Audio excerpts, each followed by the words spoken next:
that like that with the tails out. But on this one, we're going to try to make a bow.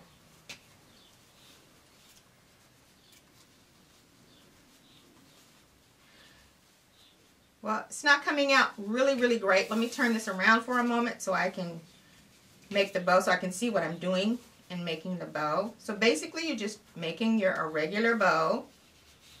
There. I'm going to turn that back around so you can see that. A beautiful napkin ring made with wired napkin. I'm going to do one more. I'm going to take some other wired wired ribbon. This time I'm going to use, again, I'm going for presentation here, so I'm using 3 napkins. Do you need to use all of this? No, absolutely not. You can just use 1 or 2 layers. But I want the ivory layer on the outside. I'm going for a very fun and festive look on my table. So I'm going to use the ivory on the outside, orange layer, and then a yellow layer. Again, I'm going to fold it over, pinch it in the center, and squeeze it up. See how this fans out really pretty? So I'm going to turn this around, and hopefully I'll be able to tie this so you can see what I'm talking about. Now this one I'm not going to make a bow. I'm just going to leave it like that. And then I'm going to just kind of scrunch up the tails of it.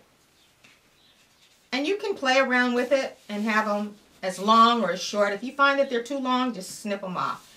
But see how beautiful that came out? So again, I'm going to recap. Here are 2 napkin rings that we made with ribbon. And then don't forget the ones that we made with the flower and then my broken napkin rings. And I'm going to show you right now some napkin rings that I've already pre-made before the show, so you can really get a great look of what they look like. So we're going to just pan down and show you these. Here's the one that I made with the flower, and I popped this on top of a green napkin. So this is great for a garden setting. Over here, we're going to, so I'll just go over here. Here's another different flower. I'm going to turn this around so you can see it a little bit. The napkin ring that I use, it was an ivory tone or, you know, a neutral tone. It doesn't have to be in color. This one was with a broken earring that I made.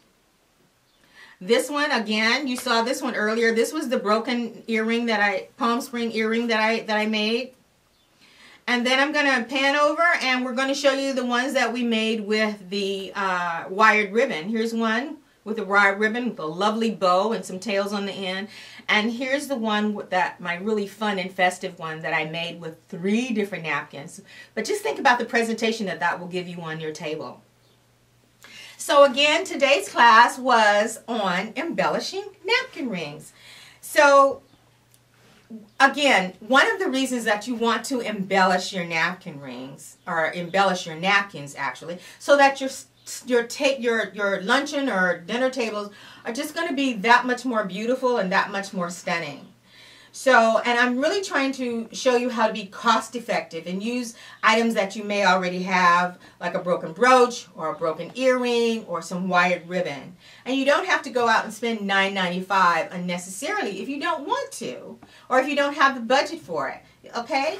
So, again, I want to thank you. Again, I'm Linda Patterson, event designer with Dazzle and Design. And I want to thank you so very much for joining me today on Fabulous Free Fridays. And be sure to tune in next week because we're going to be talking about napkin ring embellishment part 2.